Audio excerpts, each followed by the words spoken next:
Ayomar, what radius do you generally use?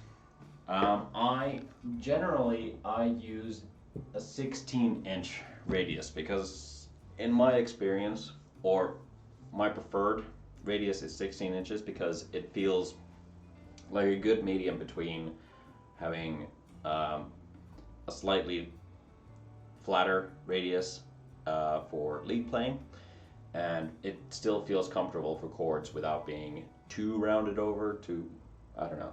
It's just I've always liked 16-inch as a sort of like medium between everything.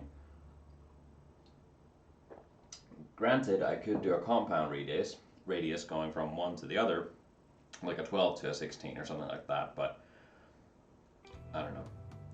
16 is something that has I've just used that forever for the longest time, and I don't really see a point in changing that up until people start saying that it feels uncomfortable or something like that. But so far, everybody who has had one of my necks with the 16 inches, they have all liked it.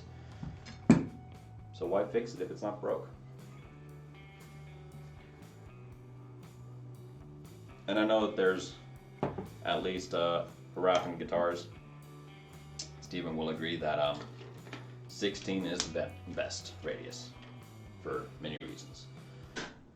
I like the concept of 12, but I mean, concept of 12, what am I saying? One of my favorite guitars, I think my Purple Strat has a 12-inch radius, and it's one of my favorite guitars to play.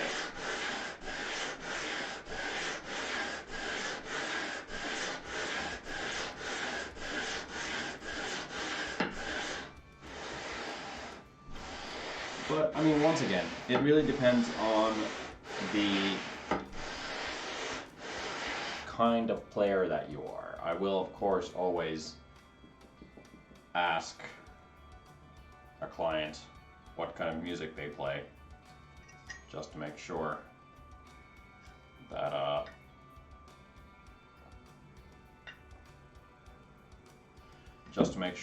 I'm getting a radius that is appropriate for their style of playing. I was thinking F9, so flat for better soloing.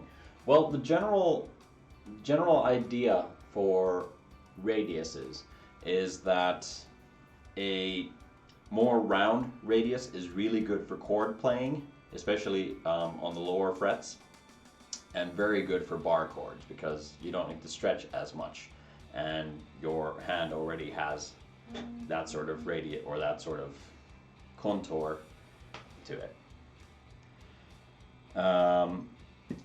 Meanwhile, a flatter radius, when I say flatter, I don't mean flat, but it's generally thought that a flatter radius higher up on the frets actually makes soloing much easier because of reasons I can't remember right now.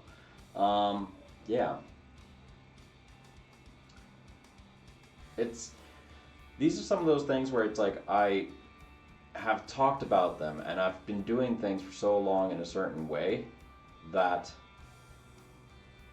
at the point where I'm running on a cup of tea and a long work day with a lack of sleep, my brain doesn't function to its capacity to actually come to think of why that is. It's just something that is always said. And I don't play guitar, really, so it's hard for me to say what feels nice and what doesn't, because I understand what feels nice for a guitarist, but myself not being a guitarist, I don't feel that in a way. I know what to feel for when I'm making the thing, but for playing the thing, I don't know. I don't play solos, I don't play lead stuff because I don't know how to do that. So I just know that having a nice fall away on the frets and having a flatter radius, that is something that people who play solos have really enjoyed, and I just go with it, basically. It's a very bad answer, I'll give you that. And it's something that, seriously, I should discuss a bit better. Maybe I should make a proper video about it. Due to, you know, my line of work, making guitars, I should be able to talk about this stuff.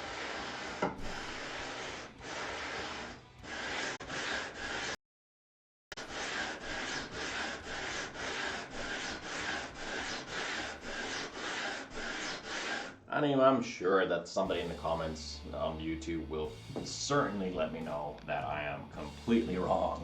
But I am fine with this. Do correct me if I'm wrong. Please do. And then I will make a corrected video on that subject.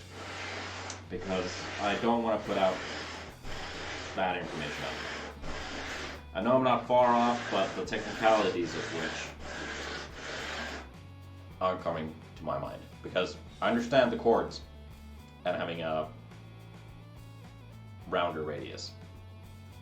And I can feel that a flatter radius, at least for myself, feels more comfortable. But I don't really know why it's better for soloing. There, I summarized it.